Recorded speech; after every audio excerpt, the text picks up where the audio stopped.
اعوذ باللہ من الشیطان الرجیم بسم اللہ الرحمن الرحیم اللہم صلی علی محمد وعلی آلہ وصحابہ وبارک وسلم۔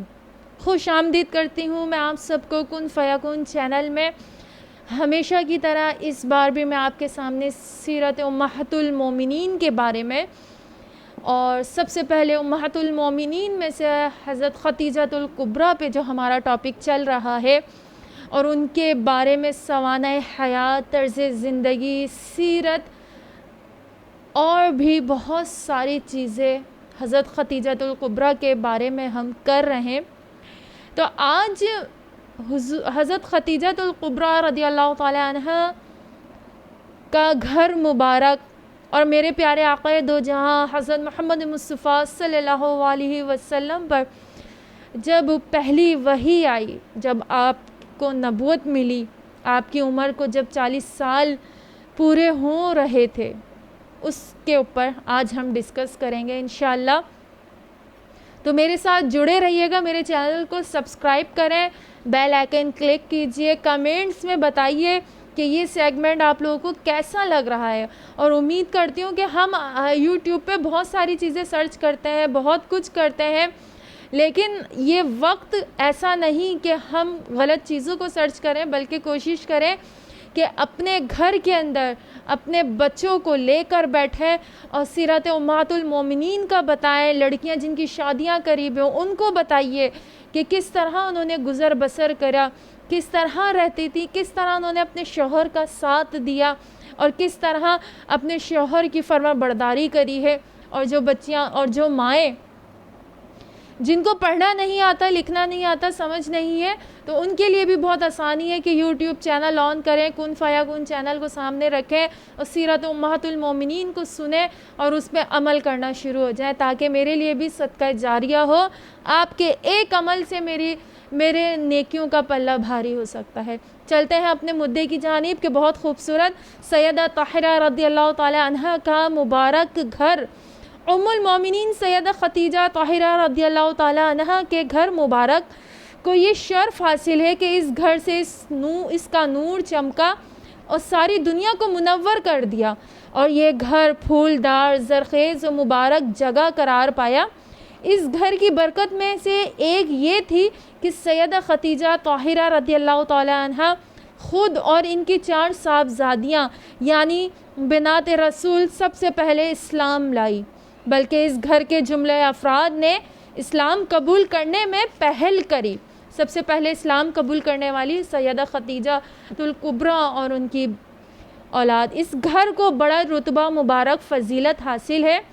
سیدہ خدیجہ کا گھر مبارک مکہ معظمہ میں مسجد حرام کے بعد سب سے زیادہ افضل جگہ ہے۔ اس کی وجہ یہ ہے کہ سید عالم صلی اللہ علیہ وسلم طویل عرصے تک اس گھر میں اقامت پذیر رہے، اور اس گھر میں آپ پر وحی نازل ہوتی رہی۔ مکہ مکرمہ کے گھروں میں سیدہ خدیجہ طاہرہ رضی اللہ تعالی عنہ کا گھر بڑا ہی مبارک تھا، کیونکہ اس گھر میں سارے جہانوں کی خواتین کی سردار فاطمۃ الزہرا اور ان کی بہنیں پیدا ہوئیں، اور اسی گھر میں سرکار دو عالم نے حضرت خدیجہ کے ساتھ اپنی زندگی گزاری، اور حضرت خدیجہ کا انتقال بھی اسی گھر میں ہوا، اور حضور انور صلی اللہ علیہ وسلم اسی میں ہمیشہ رہے، یہاں تک کہ مدینہ منورہ ہجرت فرمائی۔ بعد میں یہ گھر عقیل بن ابی طالب نے لے لیا، پھر ان سے سیدنا معاویہ نے اپنے عہد خلافت میں خرید کر یہاں مسجد بنا دی، جس میں لوگ نماز پڑھتے ہیں، کہ آج وہ اتنی مبارک جگہ بن چکی کہ وہاں پر نماز پڑھی جاتی ہے۔ تو ایک مغربی مورخ نے حضور اکرم صلی اللہ علیہ وسلم، آگے چلتے ہیں کہ جب یہ تو بی بی خدیجہ کا پس منظر تھا، ان کے گھر کی فضیلت تھی، اور ان کے گھر میں جو بی بی فاطمۃ الزہرا جیسی ایک بیٹی اور بھی بیٹیاں موجود تھیں، اس گھر کی برکت پھر کتنی بلند و بالا ہوگی۔ پھر ام المومنین سے کسی نے پوچھا کہ حضور پرنور سرور کائنات صلی اللہ علیہ وسلم کی کیفیت کیسی تھی کہ جب آپ پہ وحی نبوت شروع ہو رہی تھی، کس طرح کی تھی آپ کی کیفیت؟ تو جس نے خلوت و عزلت کو آپ کے لیے محبوب بنا دیا وہ کوئی امر باطنی و غیبی تھا جس نے خلوت تنہائی پر آپ کو مجبور کر دیا. اللہ تعالیٰ ہی کو معلوم ہے وہ کیا تھا. دوسروں کے حق میں وہ سراسر مجہول ہے. اس لیے ام المومنین نے بتایا کہ جوں نبی مکرم کی عمر مبارک 40 سال کے قریب پہنچ رہی تھی، اعلان نبوت کا وقت قریب آ رہا تھا. سیدہ عائشہ صدیقہ بتاتی ہیں کہ آپ کو خلوت اور تنہائی محبوب بنا دی گئی اور آپ غار حرا میں جا کر خلوت فرماتے رہے. ایک مغربی مورخ نے بڑے خوبصورت انداز میں کہا ہے کہ آپ کی عبادت کی کیفیت اس طرح ہے کہ ہر جگہ حضور پاک صلی اللہ علیہ وسلم کے دل میں ہزاروں سوال پیدا ہونا شروع ہو رہے تھے کہ میں کیا ہوں، یہ غیر متانی عالم کیا ہے، نبوت کیا شے ہے، میں کن چیزوں کا اعتقاد کروں، کیا کوہ ہرا کی چٹانیں، کوہ طور کی سربفلک چوٹیاں، کھنڈر اور میدان، کسی نے بھی ان کے سوالوں کا جواب نہیں دیا، ہرگز نہیں.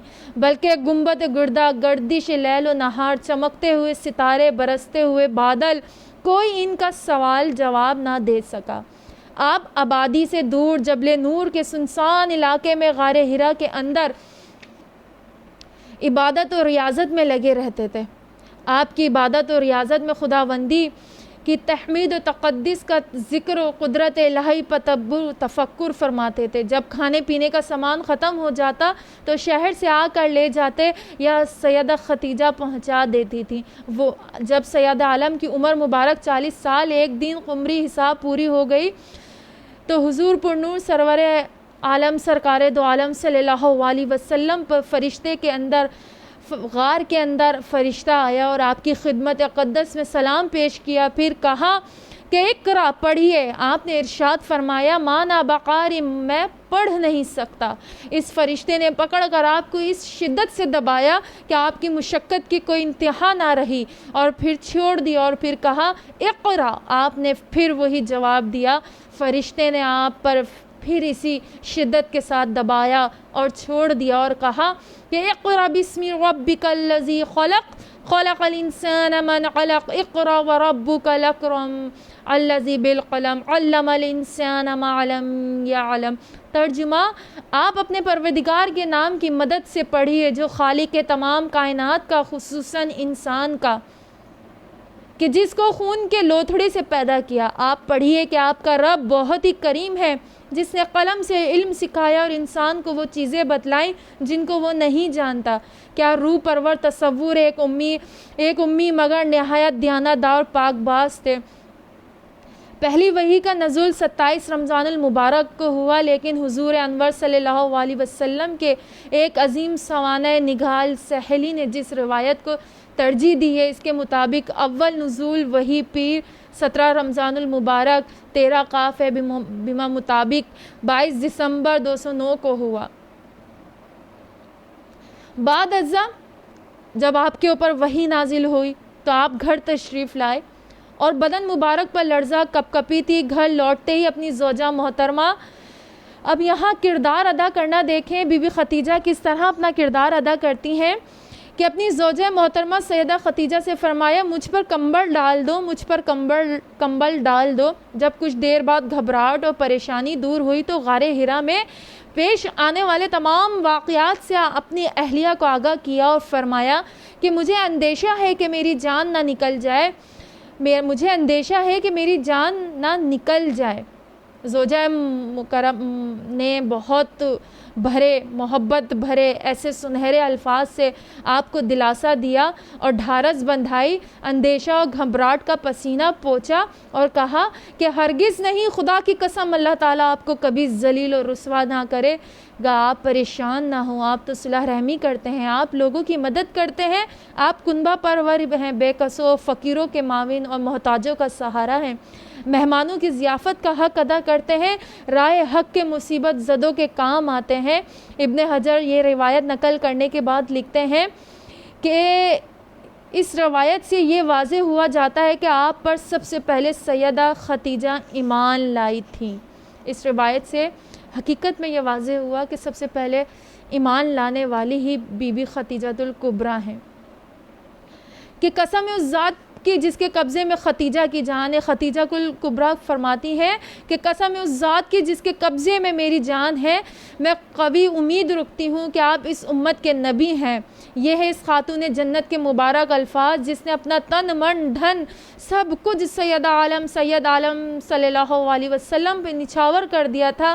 یہ اظہار تھا شوہر کی سچی محبت اور وفاداری اور جان سپاری کا.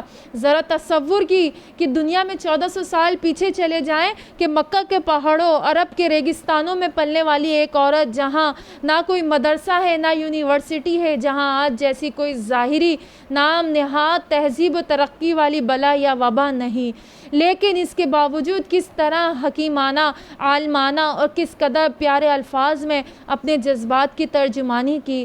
اگلی صبح سیدہ خدیجہ طاہرہ رضی اللہ تعالیٰ عنہا آپ کو ساتھ لے کر ورقہ بن نوفل کے پاس گئیں اور کہا کہ اے چچا کے بیٹے, ذرا اپنے بھتیجے کا حال ان کی زبان سے سنیے. ورقہ نے آپ سے مخاطب ہو کر کہا کہ اے بھتیجے بتاؤ کیا دیکھا. آپ نے تمام واقعہ بیان کر دیا. ورقہ کو آپ کا کلام سنتے ہی حق کا یقین آ گیا کہ جو کچھ آپ فرماتے ہیں بالکل حق ہے, اور ورقہ سے اس حق کا اعتراف کیا اور اس کو تسلیم کیا. ورقہ بن نوفل تمام ماجرا سن کر کہنے لگا یہ وہی ناموس فرشتہ ہے جو سیدنا موسیٰ علیہ السلام پر اترتا تھا. کاش میں تمہارے زمانے پیغمبری میں قوی اور توانا ہوتا. جب تمہاری قوم تمہیں وطن سے نکال دے گی یا اس وقت تک زندگی وفا کرے. آپ صلی اللہ علیہ وسلم نے انتہائی تعجب انگیز لہجے میں فرمایا کیا وہ مجھے نکالیں گے؟ ورقہ نے کہا ایک تم ہی پر موقف نہیں, جو شخص بھی پیغمبر ہو کر اللہ کا کلام اور اس کا پیغام لے کر آیا ہے لوگ اس کے دشمن بن گئے ہیں. اگر مجھے آپ کا وہ زمانہ نصیب ہو گیا تو پوری قوت سے آپ کی مدد کروں گا. لیکن کچھ زیادہ دن نہ گزر پائے تھے کہ ورقہ کا انتقال ہو گیا. تو یہ بہت انٹرسٹڈ واقعہ چل رہا ہے کہ کس طرح بی بی خدیجہ حضور پاک صلی اللہ علیہ وسلم کے ساتھ رہی اور کوئی آپ کی نبوت کا اعلان نہیں کر پا رہا تھا. آپ کی دینی اسلامی جو آپ پھیلا رہے تھے دین, اس پہ کوئی یقین نہیں کر رہا تھا. آپ جو اللہ کی باتیں بتاتے تھے, لیکن بی بی خدیجہ الکبریٰ نے ایک بہت خوبصورت بیوی ہونے کا ثبوت دیا جو کہ آج ہم سب کی ماں ہیں. امہات المومنین جیسا لقب ہے کہ جن کا ذکر قرآن میں بھی اللہ پاک نے ان امہات المومنین کا ذکر فرمایا ہے. تو ہمیں بھی اللہ پاک ان کی زندگی پہ, ان کی طرز زندگی پہ عمل کرنے کی توفیق عطا فرمائے.